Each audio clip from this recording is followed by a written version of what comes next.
Hello, good evening. Welcome to my sixth episode of our wealth and health talk. In fact, health is wealth. So I always say that if you have good health, you save your money. And so today we are going to discuss food safety, which is a very important topic that a lot of people have to know how to take care of their food, both at home and wherever you find yourself. When you talk about food safety, sorry, I have to mention my name for those who are joining us for the first time. My name is Aminatu Watara. I'm a food safety specialist, a nutritionist, and an occupational health and safety specialist. I I have been working with a lot of a few industries so far, and my background is more into health, well-being, and food safety. And so we'll be discussing more of that on this channel or on this program. I'll be meeting you guys every Saturdays and Sundays at 10 p.m. And welcome for those who are joining for the first time. Today we want to look at food safety. When you say food safety, what is it? How do you achieve it? Food safety, as the word goes, how to get safe food for consumption. And so when you talk about food safety, it always starts from the farm to the table. From the farm to the table. But most of the time, we do not have control of the things that we get from the farm because we don't deal directly with the farmers. We only go to the market and buy our food stuff. But food safety can actually start from the market, looking at how you choose your food and how you go about getting it to your house and preparing it until it gets to your table. So this evening, I'm going to discuss food safety. Generally, what food safety is about. When we talk about food safety, we are talking about how well do you handle your food, how safe do you prepare the food, and how well do you store them. In all, the main goal or the main focus is to avoid food poisoning or any foodborne illness. And so when you talk about food safety, it's anything that you do in order to achieve safe food before consumption. So when we talk about food safety, we are talking about how well do you handle your food. So for example, when you go to the market, how do you choose your food? You go to the market, you see some sellers have set up their they have packaged their food in different ways. Some have packaged it so well that the presentation tells you that they've actually washed it, treated the raw materials before they are selling it out, or the raw food before they are selling it out. Others, you can obviously see that they have not done anything to it and they are just selling it. And so it's up to you to know what is what looks neat, then you go for it. Some of us, sometimes when we go to the market, we want the things that are more and cheap. If I say more and cheap, you go and you see fresh tomatoes who are looking wholesome, but it's few. But those who are looking, a bit rotten, you think it is more and it's okay to buy. But you have forgotten that vegetables, as they look soft and it means deterioration has started. That means there's some form of bacterial growth in there. But those who look firm and wholesome tells you that decomposition or deterioration has not started yet. And so you should always go for those who look wholesome without any form of damages or rotten parts around it. It's always safe to choose vegetables looking that way. When you go for your meat, look at the meat or the fishes, whatever you are buying, look at what is safe. The things that do not have too much flies on them, too much exposure, it's not covered, it doesn't look well protected, it's exposed to the air all these things you should consider when you are buying your food from the market. When you get your stuff from the supermarket as well, you come home, it's always advisable to clean them up with probably a salt solution, then you clean them up. If it is canned food, you just have to clean them up before you store them in your fridge or your cupboard, wherever, and all that. That reduces the rate of bacteria on the surfaces. So that's one thing. Because we do not have access from the farm, we will only start from the market or the supermarket, because that's where we get our food. So when you get home now, how do you handle your food to make sure that the food you are eating is safe? By the time you put them in your mouth, they are safe for consumption. And so first, you should look at how well to handle it. Before you cook any food, it's always advisable to wash your hands with soap and water. Wash your hands thoroughly, just like how we were washing our hands back when COVID was so serious. You wash it well before you start touching your meat, your fish, your egg, whatever you are using for your food. You have to wash your hands very well before touching them. You should also think of, if you are to store them into your deep freezer or your fridge, it is always advisable not to mix the cooked and the raw foods. If you have a food that is already prepared and you are going to consume it directly without heating it, for example, ice cream, cake, butter, bread, all these things will have to be separated from where you have raw foods such as meat, chicken, fish, that has to be washed and cooked before eating, just to avoid cross-contamination. Cross-contamination is just the crossing of bacteria from one raw food to another, and it causes food poisoning. Okay, so when you get these kind of foods, like the ready to eat foods, like I mentioned, your cake, your bread, your ice cream, your butter, you have to preserve them separately from the raw foods that you are going to wash and cook before eating, like the meat, the fish, the egg, and all that. And so you realize that the fridge itself, they have made it in such a way that there are compartments where you can divide these foods to avoid cross-contamination. And it's always best to label. If you want to label, you can also label to avoid, a mismatch. You can tell that this is here, this is there. It's always best to do that. So, food safety is very key. So it's always good that when you buy your things from the market, like vegetables especially, or fruits, you should wash them with salty water. Salty water or your vinegar. Dip them into it, leave them for about 10 minutes to kill all germs before you rinse them again and start using them. It is always good to do that to avoid food contamination.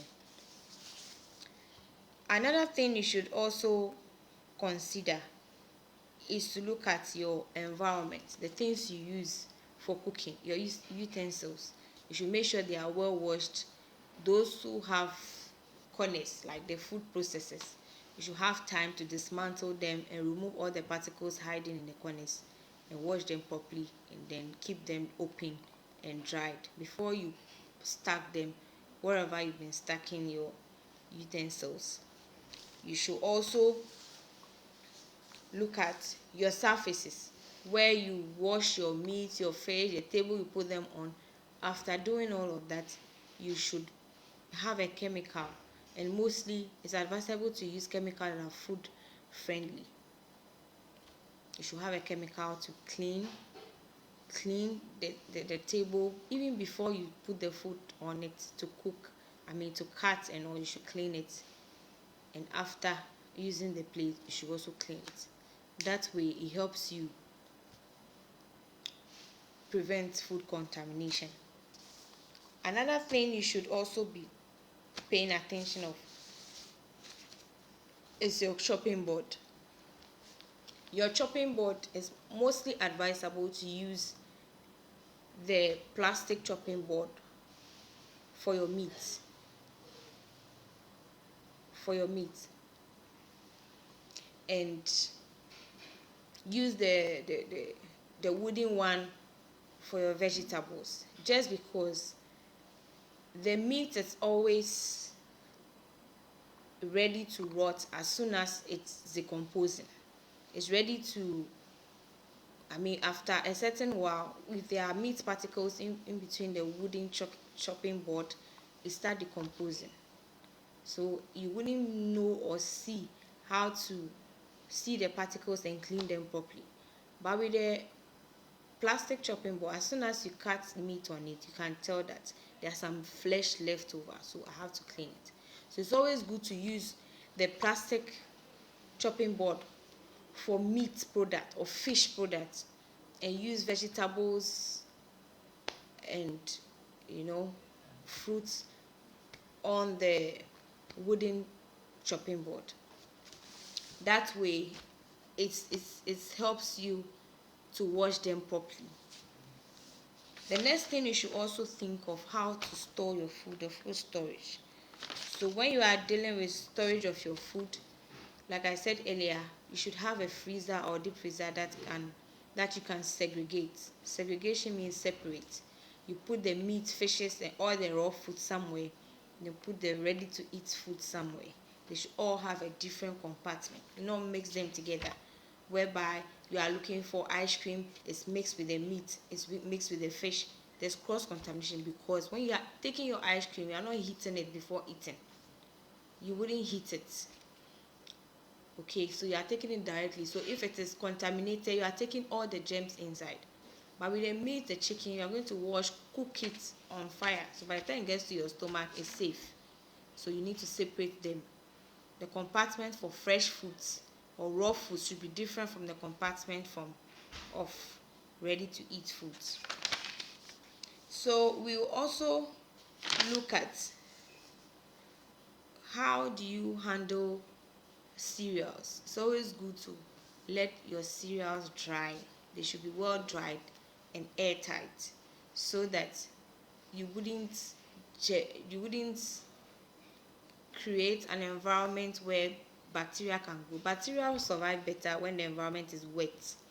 When there is humidity, you see that they grow. That's why your bowls or your plates, your utensils, whatever you use for cooking, your food processes, they should always remain dry. Your blender, your water heater, your processor, your fufu machine, all these things, you should keep them well washed and dried. If water stays inside, you should know that it builds a culture. Culture is a mixture of water and bacteria. And so when you cook with it, imagine what you are doing to yourself. Another thing you should look at when you are cooking fish and meat or any raw food, especially the seafoods like crab, shrimps, and all that, you should be cooking them at length to make sure that all the bacteria like E. coli, there are a lot of dangerous bacteria that can cause food poisoning. It can even kill. You can have food poisoning and die. When we talk about food poisoning, it's not like somebody has poisoned your food. It's different from what we see in the movies. No. Food poisoning is actually when a pathogen forms toxins into your food. When something is going bad, there's decomposition. When food is going bad, there's decomposition. So that bacteria that is causing decomposition is at the same time producing toxins. And these toxins are the reason why the food becomes poisonous. When you eat food with toxins, it causes food poisoning. Okay, so you might eat food that has no bacteria in it because you've heated it. You've heated your food. But as at the time you took the food to heat it, you may have killed the bacteria but not the toxins, because some toxins are heat stable. They don't die with heat. So it's always good to eat food within 2 hours if you take it from the fridge. Within 2 hours, you should be able to eat. When you buy your wache, within 2 hours, you should be able to eat. When your wache with salad, macaroni, gari stays for more than 5 hours, and when you take it, you say, okay, I'll heat it before eating. Fine, you heat it, all the bacteria will die, but it has already produced toxins that are heat stable. They don't die with heat. And so you go and eat your waakye and start feeling funny in the stomach. You start having upset. You start feeling weird, and all of a sudden you end up in the hospital. And so it is something you should be paying attention to. You buy your kinky, the pepper. How was it? Was it open? Was it in the air? How fresh is the pepper? You have to pay attention. So mostly when you buy kinky outside, unless where you are is far, or unless you have no options, but for you to buy kinky and take the red pepper they call fresh tomatoes pepper, it's not safe. It's better you take shito, because shito has a preparation process. It's been fried on the fire and full of oil. Most bacteria do not survive in oil, because in oil there's no air, so they need air to survive. So a bacteria surviving in oil is not possible. So when you go outside and you are buying your kinky, it's always preferably that you take in shito. You request for shito instead of fresh pepper if you know you are not eating it now. The fresh pepper, to see the condition of the fresh pepper. The fresh pepper looks so, it doesn't look fresh, doesn't smell good. Don't go there, because the fresh pepper alone can give you food poisoning and you end up spending thousands of cedis in the hospital. So when you're buying food outside, you should be mindful of your environment. How is your environment like? Was there an open gutter? Somebody will tell me that the waakye that is close to the gutter is the sweetest. Please don't be deceived. There's no correlation between gutter and waakye. It's always best to look at the environment that has no open drainage, because when there's an open drainage, the air is blown, and as it is blown, it goes on to whatever food is sold around, be it cocoa, be it waakye. So before you buy your food, you should know the environment. You should make sure that whatever you are buying, the environment is safe, the environment looks clean, and all that. So we also look at salad. Buying salad outside is another dangerous thing, unless you trust the person doing it. But if you do not buy random salad. Buying random salad from anywhere is not safe, because salad is a high risk food. Salad, it has to be kept in the in the fridge. You should be keeping salad in the fridge. So when somebody is preparing salad outside, the person has started selling salad at 10 a.m. and that salad stays like that till in the evening around 6. Ask yourself, the bowl in which she's mixing the salad is made up of egg yolk, mayonnaise, vinegar. That mixture that she mixes in it, does she wash the bowl every time somebody can? No. So if she has mixed salad for somebody in the morning, that same bowl will be used to make salad for everybody buying it until evening. The bowl has not been kept in the fridge. There are changes that have happened. There are decomposition, deterioration that has occurred in that bowl. So if as soon as that bowl becomes full of bacteria and then food poisoning generates, toxins generate, you realize that she's transmitting or contaminating everybody's food. Everybody who has bought the food after 2 hours going, because one, her salads are not kept in the fridge. The sardines she has opened halfway without pouring a container, and is in the can, in the tin, waiting to be served. That sardine is poisonous, because already when you are opening tin food, you are not supposed to keep it in the tin. You're supposed to pour it in a plastic bowl, cover it, and put the rest in the fridge, or better still freezer if you are not eating it now. You eat it in 2 or 3 days, you keep them in the freezer. If you eat it within a day or within 24 hours, you keep them in the fridge. So keeping half food in a tin, like you've opened tin tomatoes, you leave the rest in the tin. Open milk, you leave the rest in the tin. Open sardine, you leave the rest in it. You are forming poison and chemical contents from the tin to make the food. When you eat it, some become cancerous. They are cancer agents, cancer causing agents. some too they form bacteria and all that. They form food, poison. They form toxins and all that. So you should pay attention to that. You should also look at the labeling of your food. When you are storing food, be mindful of your labeling, because labeling a product communicates whatever is inside the product. So for those who are working on packaging ice cream, packaging milk, juices, whatever, when we are selling out there, let the people know what is into the food, because some have allergic reactions. They react to milk, they react to egg, they react to beans. So whatever you are cooking and selling, you should be able to communicate what is in it, because somebody consumes it, that person may have a problem. Okay, so communication of whatever the content of the food is very important. You should also look at those of us who are selling in small, well, I'll not say small, there's nothing small. Those of us who are selling into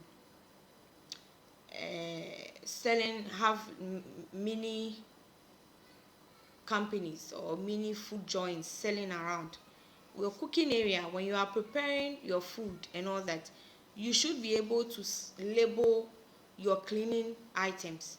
Do not use the rag, the mop, the brush, whatever you use for the washrooms to clean your cooking area. There's also cross contamination. If you have bought a brush that is for the washroom, it should stay for the washroom. You should label them for washrooms. Those you use to clean your cooking area should be labeled as cooking area or kitchen, whatever it's used for. Let there be a segregation, so nobody uses something to go and clean here and come and clean here and come and clean here. There's cross contamination. It's not advisable. So when you finish cooking, there's a leftover. For example, it's late, you have to throw your waste away. It's late, you have removed the fish waste, the meat waste and all. You cannot throw them away. If you leave them, it will decompose and the environment can be polluted. It's better you wrap them well and keep them in your freezer. If it is fish waste, meat waste, wrap them well, keep them in your freezer. It still remains frozen until the following day you go and dispose it. Be mindful of your environment, because another major factor to consider when you talk about food safety is your environment. If your environment is dirty and you are cooking food, there is waste, you don't clean as you go, it is a serious condition. You are forming a lot. That's why a lot of, some food factories have been closed down because of food poisoning some time ago. They have not paid attention to their food safety management system. They have not paid attention to the things they have written down, that we are going to do this, do that to achieve food safety when we are selling to the public. And so it starts from home. It starts from how well you are trained to make sure that when cooking you clean as you go. When managing waste, you dispose them evenly. You have to tie them nicely before disposing them. When we talk about food safety, we should also consider personal hygiene. If you're a woman, a man, whoever, a chef, cooking for the public, cooking for your home, cooking for your family, your kids, you should be neat before cooking. In the morning, you want to prepare breakfast for your family. You do not go there without brushing your teeth. Definitely, you'll be tasting the food, you can talk. So all these things you can share bacteria. So it's always better to brush your teeth, bath, keep your body clean, and wear a neat gown before going to prepare any food, whether be it for the family or to sell to the public. You should think of how to store leftover food. If food you couldn't finish eating, or you couldn't finish selling to the public, how do you preserve it safe until the next day you continue selling them. You should look at your temperature when you're storing food. Any temperature above 4 degrees is not safe for storing fresh foods. And so when you are keeping your meat, your fish, it should always be in a frozen state, and it should always be around 4 degrees. Your freezers could be a bit normal. It depends also. Some milk product or dairy product cannot be kept in the fridge for long, for more than 7 days. After 7 days, you have to dispose them. If you want to keep them longer, it has to be in the fridge. So food itself, when you have food there, food itself cannot be 100% sterilized. There's always some egg bacteria in it that can grow and become more and more and more. So we only try to achieve a certain limit of bacteria within the food that when we eat will not cause us harm. There's no way food will contain zero bacteria. No, there will be some definitely in it, but that level of it should not affect you or cause harm or cause any food, I mean, any disease to you when you eat it. Okay, so you have to pay attention to what you take in, because I tell you, when you do not pay attention to your food and you eat anyhow, you don't clean your food well and eat anyhow, you definitely end up at the hospital, and the cost of curing or treating, I'll not say cure, the cost of treating food poisoning is a lot of money. Sometimes you spend all the money but you cannot be saved. And so it's better to pay attention to your food. When you are buying your canned food, you should be looking at the expiring date. If it is expired, Obibeka say, oh, expire in 2 days, spend about on the enkoto. Or call marketer, now akoto milk has been dented. You can see that it looks like the side has been pressed inside. If you see something like that, it's not safe, because as it has been pressed, the pressure that has exerted on the tin may have caused some holes. And whenever there's hole in any product, you realize that air has entered. So air is always attached to bacteria. Air is always made up of bacteria. So when air enters it, it has already caused damage inside, and food poisoning has started. You go to the market, you see tin of milk, tin of sardine, tin of corned beef, tuna, how do you call it? All these tin fishes, and you think it's looking big. It's looking big. It's looking big. And so, and also, maybe, as Tatia say, there's deterioration in it. There's decomposition that has started happening. And so, the bulging you see, how big is it, should tell you that there's gas trapped in it. There's gas that has been trapped in it. So you should say no to that. It's not the best. It's not the best. So food safety is very important. When you buy your food, when you are buying it, when you come home, how do you treat it? How do you wash it? When you get to your home after treating, washing, how do you store it? When you are cooking it, what temperature do you cook it at?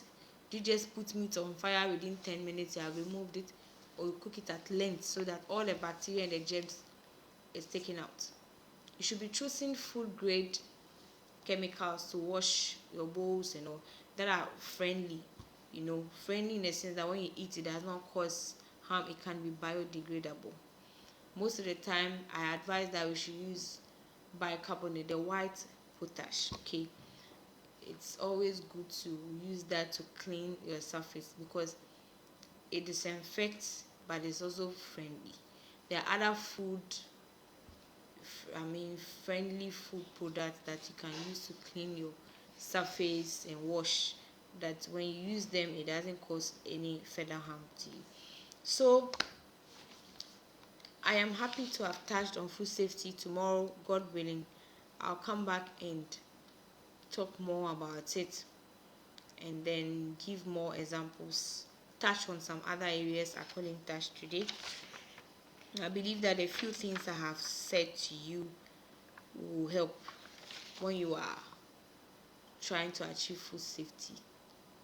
And so food safety is very important. If you have any questions, you can ask me. I'm very happy to answer all your questions. So food safety is very important. Food safety at home, at work, wherever you find yourself, includes proper handling of the food, proper storage of the food. Okay, looking at the temperature of the food. For example, you are buying something from town, you get home late. If you buy salad and you are going home, know that after 2 hours some changes have started. So after 2 hours, dispose it, don't eat it. If you want to buy salad and it will take long before getting home, then get yourself a flask and some ice cubes and keep them cool, because at lower temperatures, but some bacteria don't survive. Okay, at higher temperatures some don't survive, some too don't survive normal. So it all depends on what you do. So this evening, this is what I come your way with: food safety at home, at work, and wherever you find yourself. The implications if you don't take it serious, and then how to make sure that food is safe right from your choices of food from the market or the supermarket until you get home, cook for your family. So on this note, I would like to thank you so much for joining. Lovely Queen join, Suzanne joined, Adam joined, Isaac Odami joined. Thank you so much, and many more. A lot of people joined, but I couldn't mention their names. But thank you. Let's meet tomorrow, same time at 10 p.m. for more insights on food safety. Food safety. Yes, thank you so much. I'm grateful for your support and for coming to listen to the health tip I had for you today. Thank you very much. Enjoy your evening. Thank you.